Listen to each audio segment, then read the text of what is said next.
Today's session is just to quickly brief you about the CET. What is your preparation going on? How is the mock score coming up? What are the obstacles people are facing? Let's have a detailed discussion. Okay. So सबसे पहले तो preparation कैसे चल रही है? कितने hours devote कर रहे हो? चाहे कमेंट में लिख के बताओ. How many hours people are devoting? 9th and 10th को अपना एग्जाम है, राइट? तो अभी तो यहाँ पे 11 दिन प्लस 9, मतलब 20 दिन बचे हुए हैं. जैसे जैसे एग्जाम नजदीक आ रहा है, प्रेशर इंक्रीज होता जा रहा है, right? Guys, do post and do tell. अब बोलोगे नहीं, बताओगे नहीं, तो how I will be able to understand कि क्या गाइड करना है. ठीक है. तो अभी what is your score coming up? Mock में स्कोर क्या आ रहा है? आउट ऑफ 200 मार्क्स कितने मार्क्स बन रहे हैं आपके? और कितने मॉक लिखे हुए हैं आपने? कितने मॉक लिखे हुए हैं? और what is the highest score so far? Kindly post. कितने मॉक लिखे हुए हैं और कितना स्कोर, हाईएस्ट स्कोर क्या आ रहा है? Number of mock versus highest score. अपने को 20 डेज में इसको +40 या +50 करना है. +40 या +50 करना है. मॉक लिखने पे तो मैं आता ही हूँ. उसके पहले थोड़ी सी रियल सीटी वाली फीलिंग दे देता हूँ मैं. रियल सीटी में आपके साथ क्या होने वाला है, क्या क्या टॉपिक पे आप लेट गो कर सकते हो, और क्या क्या टॉपिक को आपको फोकस करके प्रिपेयर करना ही करना है. इसको लॉजिक 1, लॉजिक 2, लॉजिक 3 ऐसे लेते हैं. This is your English and this is your abstract. Okay. So सबसे पहले, specific to the quant section, can you tell me what is your score coming up specific to the quant section? Out of 50 कितने score बन रहे हैं आपके? 75. Logic 1 में traditional logic ले लेता हूं मैं, 30 से 35. क्रिटिकल ले लेता हूँ 12 से 15. एंड अरेंजमेंट वाला पार्ट जिसको एनालिटिकल बोलते हैं वो 20 से 25. ये आपका 35 से भी हो सकता है, बट ठीक है. यस. क्वांट के सेक्शन में कितना स्कोर बन रहा है अपना? मतलब रफ रेंज 25 पकड़ लेते हैं. तो 25 is the average score so far. We can understand कि आ रहा है आउट ऑफ 50. ठीक है. आपके रियल सीटी में जो वेटेज बनेगा, जो मुझे लगता है, अरिथमेटिक सबसे पहले ये कर लो आप. डीआई कर लो, डेटा इंटरप्रिटेशन. डेटा सफिशिएंसी अच्छे से कर लो. अच्छा, नंबर सीरीज जो लॉजिक का पार्ट है वो मैथ्स में आता है, क्वांट में आता है सीटी के एग्जाम में. और पांचवा है क्वाड्रेटिक इनइक्वालिटी. छठवा है सिंप्लीफिकेशन. ये इजी लेवल के एंड डुएबल टॉपिक है. अगर इतना करते हो आप, यहां से आपके 15 क्वेश्चन, यहां से आपके 15 से 20 क्वेश्चन. ठीक है. बाकी आपके ये पूरे टॉपिक मिला करके अराउंड 10 क्वेश्चन. ठीक है. अरिथमेटिक, आप डीआई को थोड़ा सा लास्ट ईयर कमी आया था, तो आप इसको 15 क्वेश्चन ही पकड़ के चलो. बाकी के टॉपिक से आप 8 to 10 क्वेश्चन का रफली ब्रेकअप लेके चलो. मतलब ये इतना टॉपिक कर रहे हो आप, तो 35 से 40 क्वेश्चन तक की प्रिपरेशन अपनी हो रही है. बाकी जो 10 क्वेश्चन है वो आपके number system, geometry, mensuration, algebra, यहां से बनेंगे, राइट? तो आप ये टॉपिक को पहले अच्छे से कर लो, इतने टॉपिक को. अगर आपका मैथ्स वीक है, एवरेज स्कोर बन रहा है. अगर आपका स्कोर अच्छा है, तो इतना करने के बाद आप फिर ज्योमेट्री, ये सब के सिर्फ बेसिक फंडामेंटल एटलीस्ट देख के रखो. बेसिक फंडामेंटल्स समझ रहा है? आई वॉन्ट आपका क्वांट के अंदर 30 से 35 मार्क्स बने. अगर आपको जेबी या सिडनम जाना है, तो 30 से 35 मार्क्स बनना चाहिए अपना. This is what the requirement. ये टॉपिक आप अच्छे से कर लेना. ठीक है.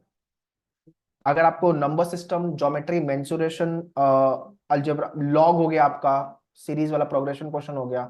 ठीक है. सेट थ्योरी हो गया. यहां से एक एक क्वेश्चन, एक एक क्वेश्चन बनने का स्कोप है. लॉग से एक क्वेश्चन बनेगा ही बनेगा, बाकी ऑप्शनल है. ठीक है. तो ये जो टॉपिक है ना, इसका वेटेज आप 10 से 12 मार्क्स बोल सकते हो.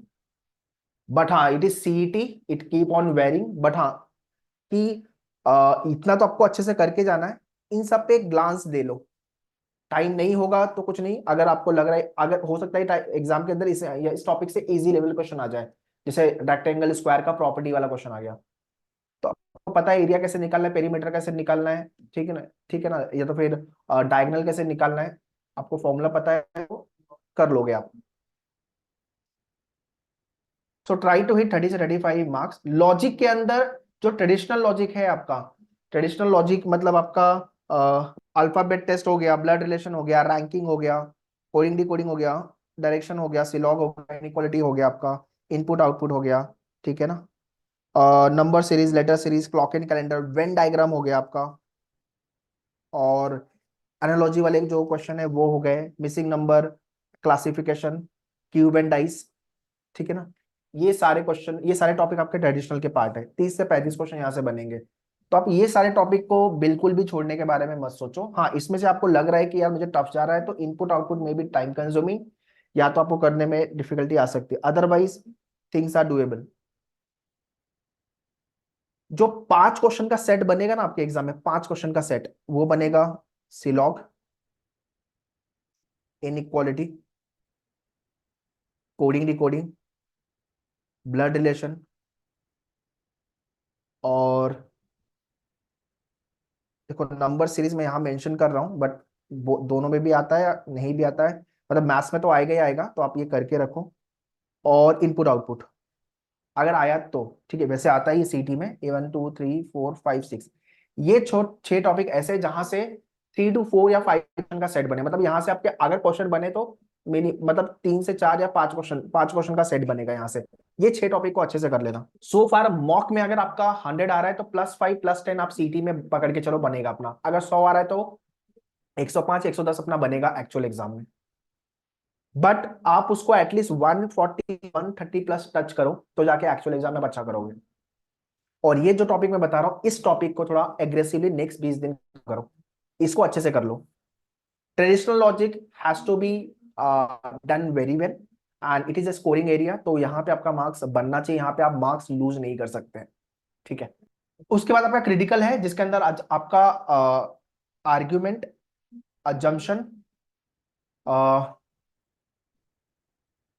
उसके बाद है कंक्लूजन एंड इन्फ्रेंस। ये 4 टॉपिक ज्यादा इंपॉर्टेंट है। इसके बाद course of action and cause and effect. यहां से क्वेश्चन बना तो ठीक है, नहीं बना तो भी मतलब चांसेस कम है, बट हाँ आता है यहां से भी। बट यहां से ज्यादा क्वेश्चन आपके बनेंगे एग्जाम में, और यहां से भी you can expect the question. तो ये 6 टॉपिक अच्छे से कर लेना। इनफैक्ट ये क्रिटिकल का ओवरऑल टॉपिक ही है, बट यहां से क्वेश्चन आपके ज्यादा बनेंगे, ठीक है। 12 to 15 क्वेश्चन का वेटेज आप पकड़ के चलो क्रिटिकल रीजनिंग। तो आपके बुक में 50 क्वेश्चन है, प्रैक्टिस कर डालो 2 बार, ठीक है। बाकी अरेंजमेंट क्रिटिकल, यहां से आपके 4 to 5 set you can expect.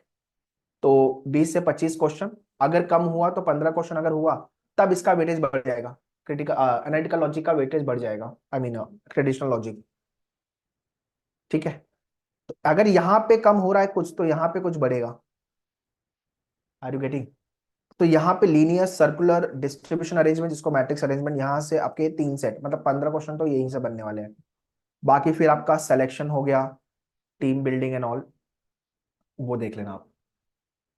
तो आप ये सारे टॉपिक को थोड़ा सा इस तरह से, I mean preference and weightage wise काम करोगे ना, सीईटी जहां से क्वेश्चन ज्यादा पूछेगा और जिसका वेटेज भी ज्यादा है, पहले वहां पे काम करोगे तो आपका स्कोर ग्रेजुअली बढ़ेगा। तो लॉजिक के अंदर I am expecting you people to hit 55 plus, minimum 55 plus यार, या तो वर्स्ट केस में 50 के ऊपर तो जाना ही जाना है। इसके नीचे का स्कोर एक्सेप्टेबल नहीं, अगर जेबी सिडनम सोच रहे हो एडमिशन के लिए तो। बाकी आपका इंग्लिश, इसके अंदर देखो यार वोकैब वाले क्वेश्चन आएंगे एग्जाम में। अभी आपने वर्ड पावर मेड इजी किया है, या वीडियो आपके मेन्यूवर के डैशबोर्ड पे जो अवेलेबल है वो अगर आप देख ले रहे हो तो और अच्छी बात है। बट बिकॉज सीईटी के अंदर वोकैब आपको हाई लेवल का ही आएगा, और वर्ड पावर मेड जैसे मेजर वोकैब होंगे आपके, ठीक है। तो आपका फिल इन द ब्लैंक्स हो गया, क्लोज टेस्ट हो गया, आपका वन वर्ड सब्स्टिट्यूशन हो गया, एंटोनियम्स हो गया, सिनोनियम्स हो गया, ठीक है ना। ये सारे क्वेश्चन जो है वो वोकैब वाले हैं। तो जो मतलब अभी करने का जो टाइम नहीं है वो है वो कैब ही। बट मैं छोड़ने के लिए भी नहीं बोल सकता, बिकॉज यहाँ से वेटेज अच्छा खासा है इसका। हाँ, ग्रामर इसके बाद आप अच्छे से कर लो, आरसी अच्छे से कर लो, रीडिंग कॉम्पिटिशन आप, और बाकी paragraph jumble, I mean paragraph jumble हो गया, ईडियम्स वाले क्वेश्चन हो गए, ये सब अच्छे से कर लो, वर्बल वाला जो पार्ट है। अगर आपको इंग्लिश में स्कोर लाना है तो इतना सब करना पड़ेगा। Minimum score which is required English section is nothing but again 30 से 35 मार्क्स। इतना तो वर्स्ट केस में आपको लाना ही पड़ेगा यार। इससे नीचे जाओगे तो जेबी सिडनम के लिए डिफिकल्टी होगी। बाकी एब्स्ट्रैक्ट हंसते खेलते अपना 20+ राइट होगा आउट ऑफ 25। आपके जो डैशबोर्ड पे वीडियोस है, लेक्चर्स जो हुए उतना कर लिया, that's all. What is score coming up in English? आपका इंग्लिश में क्या स्कोर बन रहा है? इंग्लिश में आपको मिनिमम 30 मैक्सिमम 35 लाना है। अब देखो आप +5 +10 कहाँ कर सकते हो, वो आप देखो, चेकआउट करो कि कहाँ कहाँ पे, मतलब vocab is the kind of area जहाँ पे पता है तो पता है, अदरवाइज कांट हेल्प। ऑल्दो सीटी में नेगेटिव मार्किंग नहीं है, सारे क्वेश्चन अटेम्प्ट करने हैं। बट मैं ये बोल रहा हूँ कि यार ओवरऑल अगर मैं पेपर की बात करूँ तो 175 आप जेन्युइन अटेम्प्ट करते हो विद द 80% एक्यूरेसी, और फिर आपका 25 क्वेश्चन जो है 1/4 के हिसाब से 6 to 8 क्वेश्चन है ना, 6 क्वेश्चन अपना अपनी,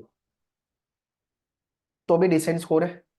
तो आपको ये चीज पहले समझनी पड़ेगी कि आपकी एक्यूरेसी क्या बोलती है, what is your accuracy coming up, आपकी एक्यूरेसी कितनी आ रही है। 175 क्वेश्चन का 80% इज नथिंग बट 140 +6, 146 के आसपास का स्कोर। तो आप कितने क्वेश्चन जेन्युइन अटेम्प्ट कर रहे हो और कितने तुक्का मटका मार रहे हो आप, try to identify that. I mean अगर आपका 100 टच अभी हो भी रहा है तो उसमें से आपके जेन्युइन अटेम्प्ट में से कितने स्कोर बन रहे हैं। और आपने अगर आप लेट्स से कि अपने 5 मॉक लिख लिया है, 5 मॉक लिखने के बाद आपको ये समझ में आ जाएगा कि ओके इतने सारे क्वेश्चन में जेन्युइनली अटेम्प्ट कर रहा हूँ, this is what my out of that my score is coming up. Let's say that you have attempted let's say 80 question which is genuine attempt, और उसमें से अगर आपका 60 क्वेश्चन राइट हो रहा है, मतलब 20 क्वेश्चन आप गलत कर रहे हो, 66% के आसपास की आपकी एक्यूरेसी बनेगी, है ना। 60 डिवाइड बाई आपका जितने क्वेश्चन आपके राइट हुए हैं, ठीक है ना। तो आपके 60-70% की एक्यूरेसी है तो उसको आप बढ़ाओ, है ना। और along with the accuracy work on the time management, because अभी भी इस दिन आपको यही करना है।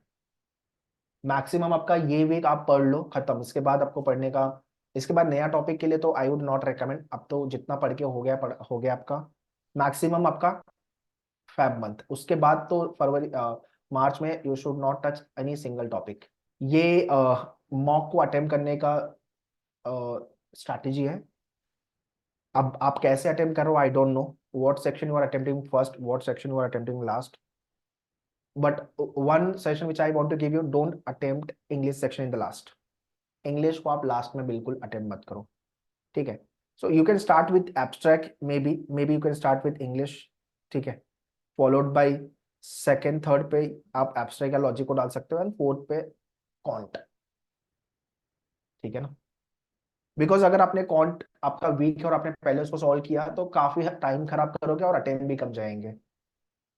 सो इधर ये दोनों में से, या तो आप अपना मतलब ये इंग्लिश लॉजिक एंड एब्स्ट्रैक्ट, इसको आप फर्स्ट सेकंड थर्ड के ऑर्डर में डिफाइन कर लो, मैथ्स को लास्ट में। This is what my recommendation, but आपके लिए कुछ और वर्क करता है you can go for it, ठीक है। बट आइडली ये अटेम्प्ट होना चाहिए, ऑर्डर ऑफ अटेम्प्ट। एब्स्ट्रैक्ट के लिए 25 क्वेश्चन, 15 मिनट बहुत हो गया। 50 क्वेश्चन कॉन्ट के लिए 35 मिनट्स, लॉजिक 75 के लिए 60 मिनट, एंड 50 क्वेश्चन इंग्लिश के 35 मिनट्स बहुत हो गया। आपका ओवरऑल टाइम देखोगे तो ये हो गया 70 मिनट्स, 70 और 60 130, और ये 15 मिनट और 145 मिनट। 5 मिनट बफर में ले लेते हैं हम लोग, 5 मिनट बफर में इधर उधर होगा या तो क्वेश्चन वापस देखने के लिए। सारे क्वेश्चन को आप राउंड में अटेम्प्ट करो, राउंड 1 राउंड 2 राउंड 3। राउंड 1 मतलब जितने क्वेश्चन आपके इजी वाले थे जो स्कोरिंग है वो, राउंड 2 मॉडरेट लेवल के क्वेश्चन, राउंड 3 जो क्वेश्चन वैसे भी छोड़ने थे, डिफिकल्ट थे और आपको लग रहा था कि यार यहाँ पे मेरे का टाइम देने का कोई सेंस नहीं बनेगा, तुक्का मटका मार के आगे बढ़ो। वैसे ही लॉजिक में round 1 has to be the traditional logic. अब मैं नहीं बोलूंगा ट्रेडिशनल लॉजिक में सारे क्वेश्चन आपके इजी जाएंगे, हो सकता है 2-4 टॉपिक आपके ऊपर नीचे हो। राउंड 2 अगेन मॉडरेट वगैरह आ जाना चाहिए, है ना। और राउंड 2 में आपका क्रिटिकल रीजनिंग और बाकी जो ये वाले क्वेश्चन है, ट्राई टू आइडेंटिफाई कि कौन सा क्वेश्चन डिफिकल्ट है, ये आपको मॉक लिख के समझ में आएगा। और उसको आइडेंटिफाई करके उसको लास्ट में रखना है तो स्किप करने के बारे में देखो, लास्ट में मार्क करेंगे ऐसा। Otherwise, if you will pick a difficult question to solve first, then you will be wasting your time. Then you will end up with a wasting of your time, which is not advisable. तो ये चीज आपको ध्यान में रखनी है.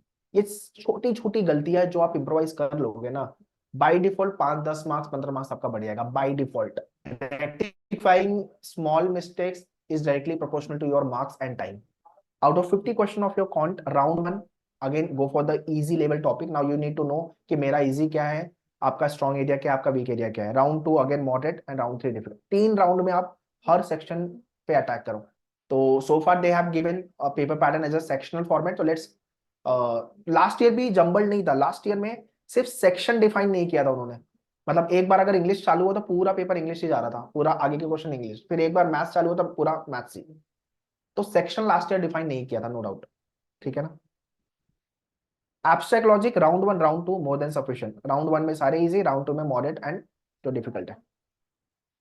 तो time breakup मैंने दे दिया, मैंने ऑर्डर ऑफ अटेम्प्ट दे दिया, और मैंने कैसे पेपर को अटेम्प्ट करना है वो मैंने दे दिया. अब आपको नेक्स्ट 20 डेज जो मैंने बताया है वो फॉलो करना है. ठीक है ना. अगर आपको जेबी सिडनम जाना है तो ये करना ही पड़ेगा. या टॉप 5 कॉलेज में आपको वेलिंगकर देख रहे हो, पुम्बा देख रहे हो, एसआईएस देख रहे हो, चेतना देख रहे हो, जो भी कॉलेज है सीईटी के थ्रू आपको ये करना पड़ेगा, स्कोर लाना पड़ेगा इतना. और जो बताया ये करोगे तो ही जाके मार्क्स बढ़ेगा. बाकी अगर आपको टॉपिक नहीं आता, सिलोइज्म नहीं आता, इनइक्वालिटी नहीं आता, ब्लड रिलेशन नहीं आता, फिर तो कांट हेल्प, फिर तो आपको टॉपिक पढ़ने की जरूरत है ना. चले okay, let's stop the session here. जितना मैंने बताया इतना करो next 20 days and let's hope for the best की स्कोर अपना बने. और हाँ, मॉक के स्कोर को देख करके डीमोटिवेट मत होना, या अपना एक्चुअल एग्जाम को डिसाइड मत करना कि हाँ मेरा एक्चुअल एग्जाम में भी यही स्कोर आएगा. यू नेवर नो कि रियल सीटी कैसा होगा. तो हो सकता है मॉक में आपका 100 आ रहा हो, 110 आ रहा हो, 105 हो रहा हो, 90 आ रहा हो, 80 आ रहा हो. मतलब आप अपना 100% दो मॉक और एग्जाम तक, उसके बाद देखेंगे. ठीक है. So don't decide your actual CET result based on your mock test. Mock test is just a replica and give you the real feel of the CET. And आपको 2.5 घंटे बैठने का स्टेमिना बिल्ड करेगा आपका मॉक, और जो जो गलतियां करो उसको इम्प्रोवाइज करने में हेल्प करेगा. ठीक है. चलो let's stop the session here and prepare well and all the best.